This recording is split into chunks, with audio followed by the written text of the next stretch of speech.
Welcome back to the channel, guys and gals. If y'all read the thumbnail, yeah, the British are coming, the British are coming.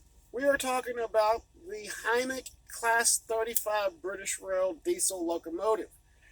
Before we get into the model and a brief overview, I want to say welcome to all the new subscribers and thank y'all for coming and subscribing and hanging out on this channel. It's a very, very heartfelt thank you. It really, truly is. Coming from me, I know y'all hear that a lot from a lot of other YouTubers, but I just wanted to say thank you all so much for subscribing and being part of this channel. You know, this channel is all about having fun and learning from each other.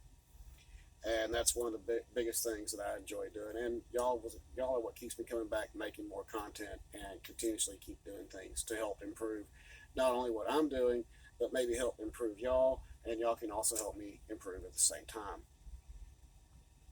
But that's not what y'all wanted to hear tonight, right?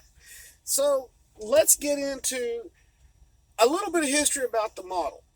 Now, the model is a O-gauge system that was designed by tri-ang, or also known as Rovex, that was built in the UK from 1966 to about 1972, 71, 72, somewhere right in there.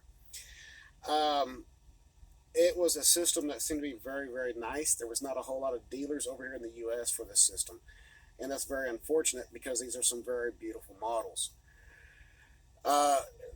They, from everything I've read on them, when the production ceased, the tools were sold and bought by a company over in Russia, back then known as the USSR, by a company called Nova Toys. They actually restarted manufacturing them right around 1975 to 1980, and they were distributed to the UK along with most of Europe. So that is a very, very interesting sight to see how much it progressed. My understanding is that some of the tools were also sold off to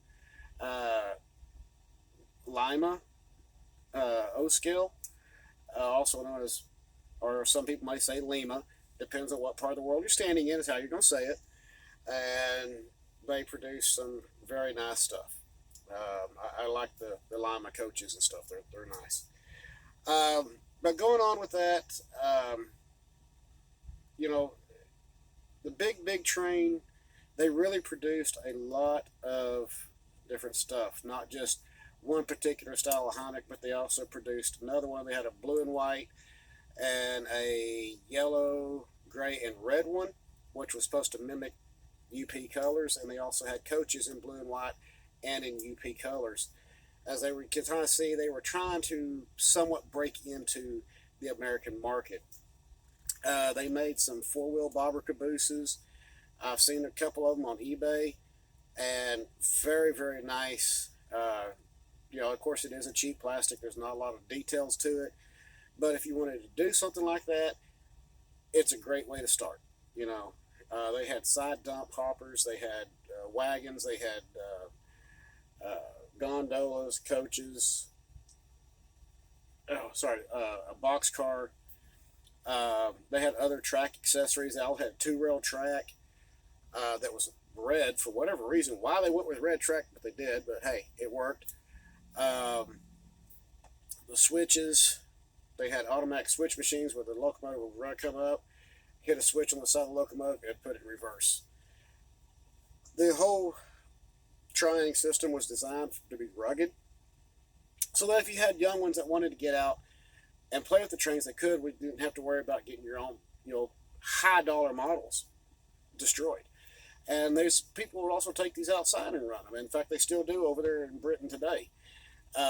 It's great. You know, it's like, wow, somebody had it right, but even back then. If you want to find out more about models from the big train or hymek or, you know, whatever over there, you can go on to the websites. I wrote it down. The big train, there is a forum for them that sells both sets, rolling stock, track accessories, buildings, and replacement parts. Very cool people. I was scoping the web on that one earlier. that was very nice. YouTube is another good place to find it. Just put in tri-ang, big train, and it'll come up. Lots of great videos there. I've subscribed to a lot of those channels there as well, and it's great. I mean, they're nice. You can also Google it, and you can also find them on eBay. If you want more information on the actual locomotive, though, go to your website, to your main website, and put in hymek locomotive or Class 35 British Rail, and you should be able to pull up any type of information you want to find on there. Before we get into a little bit of history and specs on this locomotive for its real-life counterpart, part of the reason why I bought this locomotive is, one, I found it in Dallas, Texas, which is my home city. And I was really surprised to find it.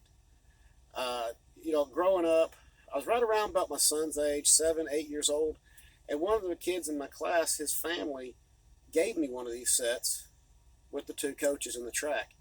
Over the years, what happened to it, I couldn't tell you. But I started really missing it, and it's something I wanted to replace. So, when the day comes, I'm no longer here, my kids have got something to say, hey, Dad had one like this when he was a kid, and he was able to replace it and preserve that's a set for us kids to enjoy later on. And they are battery powered, so it works out great. All right, so here we're going into the history of the hymek locomotive and the specs. I'd like to say one thing before we go into this. I am a fan of the F&M.then Railroad out of Mexico. I'm a fan of British rails, and of course American. My middle brother and I, we both embrace the fact that we do have British heritage. And I'm not saying that because everybody goes, oh, well, we all started from Britain. That's not why.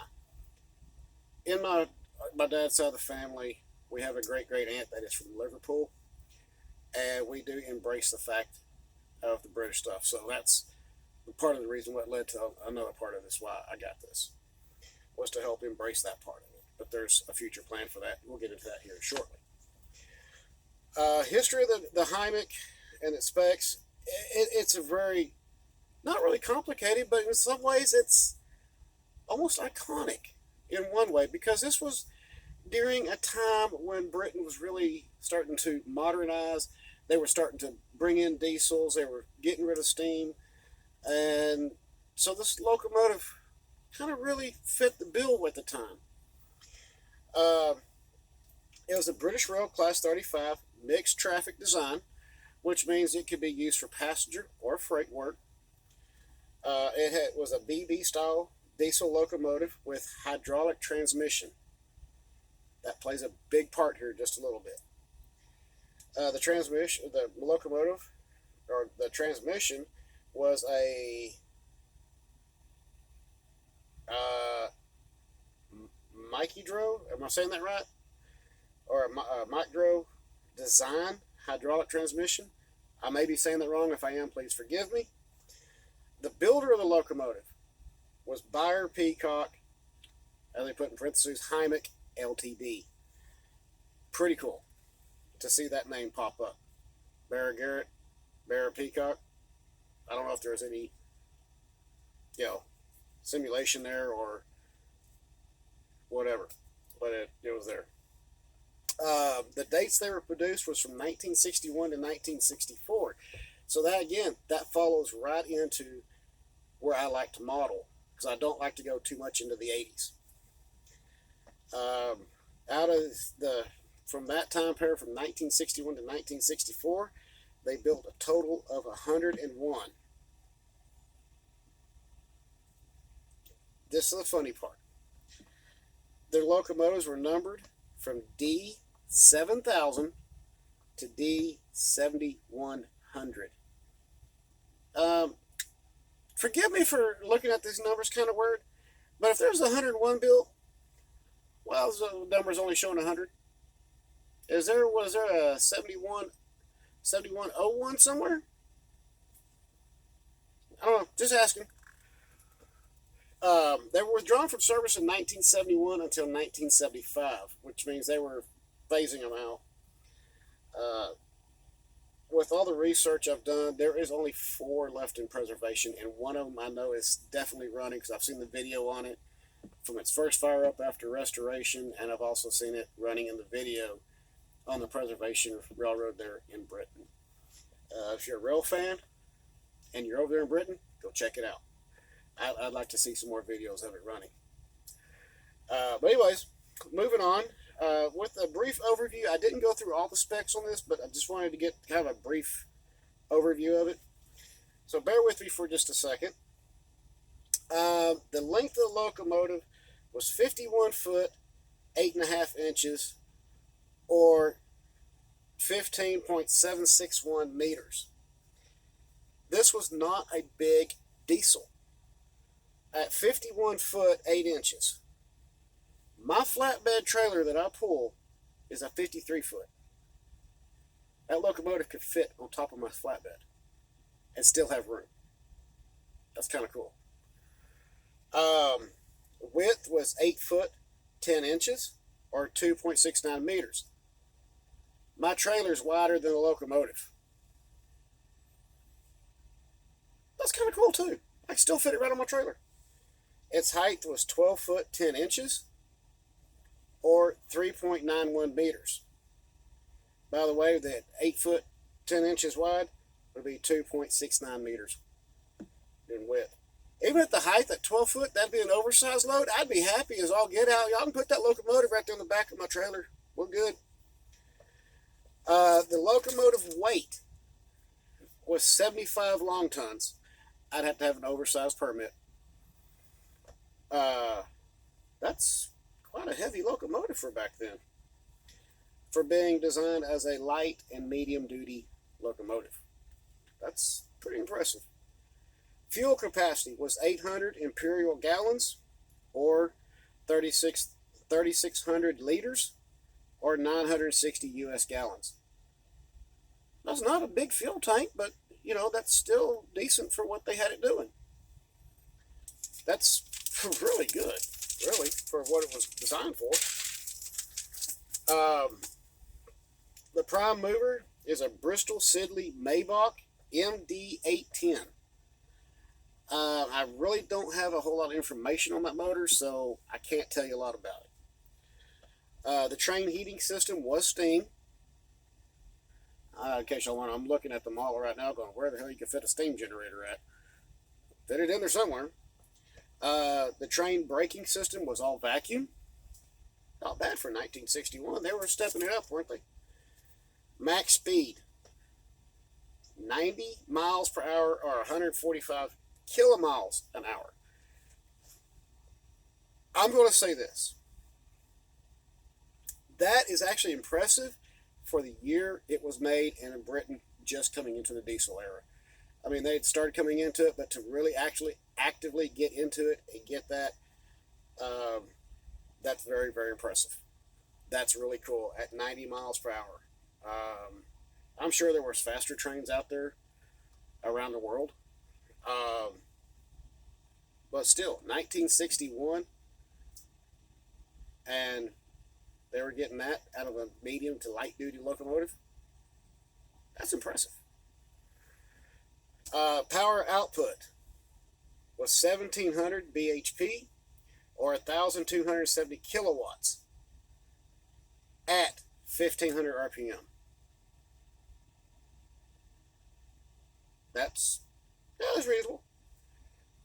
Tractive effort, 46,600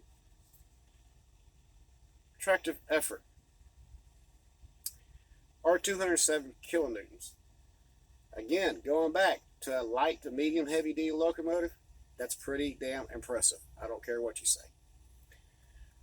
Continuous tractive effort was 33,950, or 151.0 kilonewtons at 12.5 miles per hour at 201 or 201 kilomiles an hour. Now, I know doesn't sound like a lot, but again, they're coming into the dieselization on British rails. They had to have a bigger locomotive. And for being what that locomotive was, that's impressive. Okay, so why did British Rail withdraw this? This is the one I had to really read up on. According to the modernization plan of 1955, known as the Beecham Cuts or the Beecham Acts, there was a lot of railroads that were cut, and they were trying to modernize. Beecham had employed some plans in there that did require dieselization. So when that came up, they had to, of course, naturally, new freight cars, new equipment. So that kind of really did some stuff, and they were trying to standardize everything. Early withdrawal was caused by British Rail. Hey, history in the dark, does this mean anything to you? Classifying the hydraulic transmission as non-standard. Okay. Even though the hymek was used for secondary passenger work and freight work, it also sometimes was used on mainline work as double-headed. Why? Why do you have to withdraw them? Again, only 4 of those are left in preservation, and 1 I know for sure is running. My thoughts on this. Now, before I decided to make this video, I did a lot of research and going through different websites and watching a lot of videos. And to be honest, there was very little negative reviews on that locomotive. I don't get why British Rail would withdraw it. I really don't, because it didn't seem to have anybody that really minded them. It seemed like a lot of people liked them. It doesn't make sense to me, but hey, I'm not British Rail. I don't know why they did that. It's a shame that they did. That only 4 out of 101 are preserved, with 1 running. Trust me, if I had the money as an American and a cattle rancher, and I'm talking lots of money, I would try to go find one and rebuild it and put it to work over here in the U.S. The hymeks are the exact same gauge over there as they are here. Yeah, figure that one out. Yeah, Americans take some cues from Britain, and Britain takes some cues from us. We all like to follow each other in some form or another, right? So, let's look at the model here real quick, because it's interesting. So here is the box that everybody would find in, if you would order one and it had this box. This is what you would see. And even right here, it says, made in Margate, England, by Rovex Scale Model Ltd. Very cool. This is actually an old locomotive, and it is battery power. It says uses 4 U.2 or equivalent batteries required. Pretty cool. It's missing its flap, but it does have its box.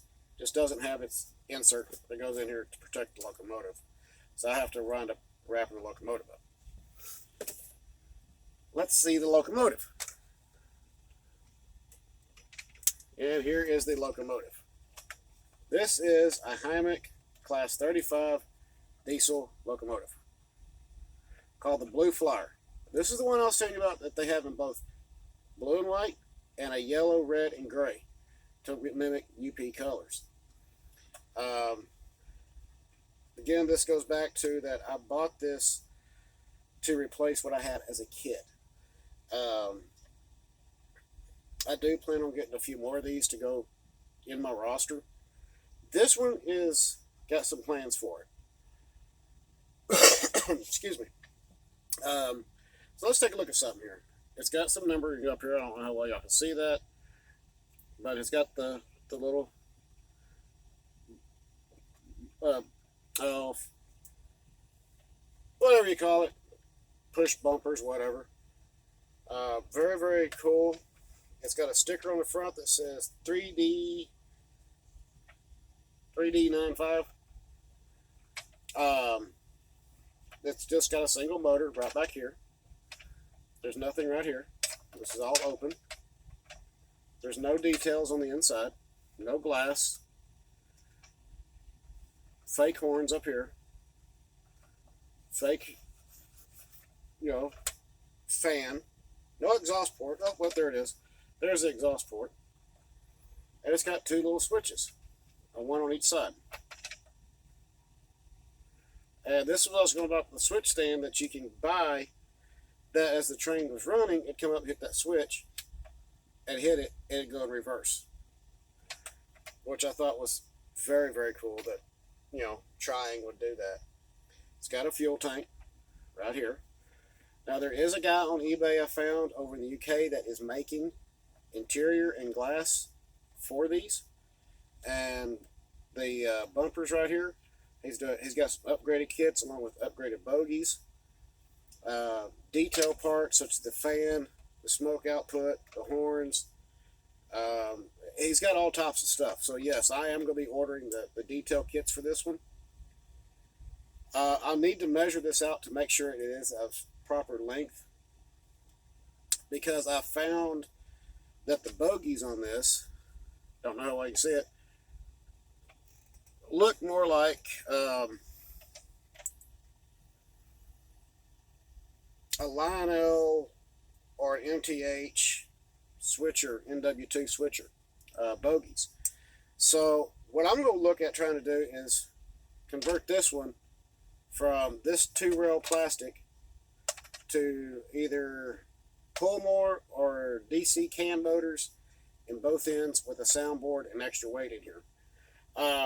This locomotive does get its weight from its batteries. Right now it's probably, I don't know, pound, maybe 1 pound, if that. With the batteries in it, maybe 2 pounds, okay? 2-3 pounds. It's not designed to pull a lot. But when I'm done, it'll pull a lot. It's going to wind up with Lionel couplers and being repainted. With that being said, the reason why I want to repaint this one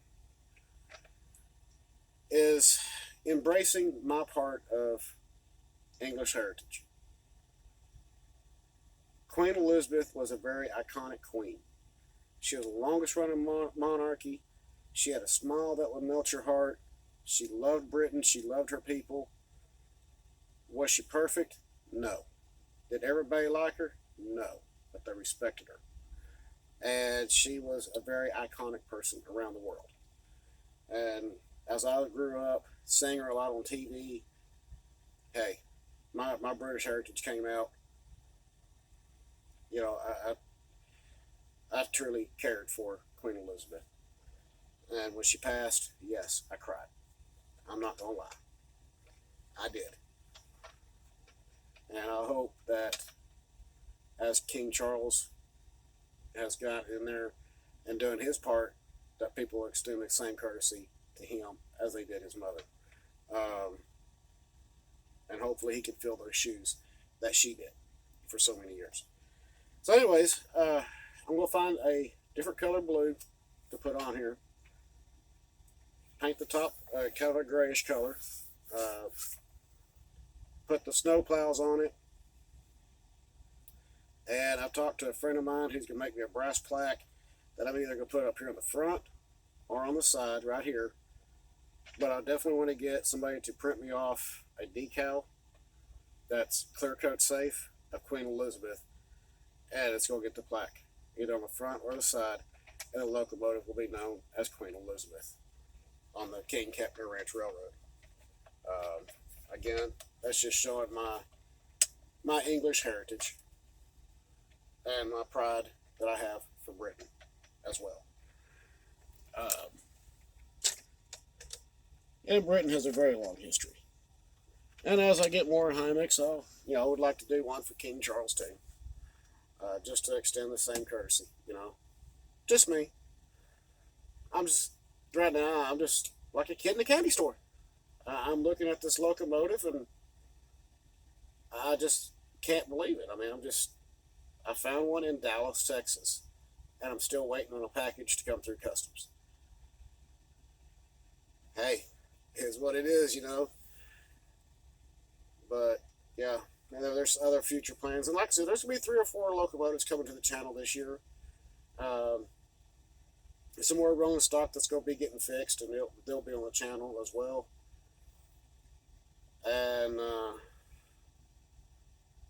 yeah, it's going to be interesting. It's going to be an interesting 2024 to see the new locomotives and stuff coming to the channel and some of the stuff that's going to be happening. So it's going to be a good year. Also, the next video I will be doing is a project I've been working on a way to bring Menard's tubular track to look more scale. Not taking the height down, but just a modification that you can do that will, like I said, give it a scale look. Perfect scale? No, but it will give you a scale look. And we'll do that video here in the next day or two. Again, to all the new subscribers, thank you all for being here. It is very, very, very heartfelt. And you guys rock. And to all my subscribers, even the ones that have been here from day one, thank you all for standing beside me through some of the rough times and being a part of a YouTube family here and still hanging out with this channel. That means a lot to me, more than what y'all know. As always, please hit that subscribe button. Hit that notification bell if you don't want to miss any more videos and want to see what I'm doing next. And I'll see y'all on the next video. Keep the shiny side up, rubber down. I'll see y'all then. Y'all have a great night.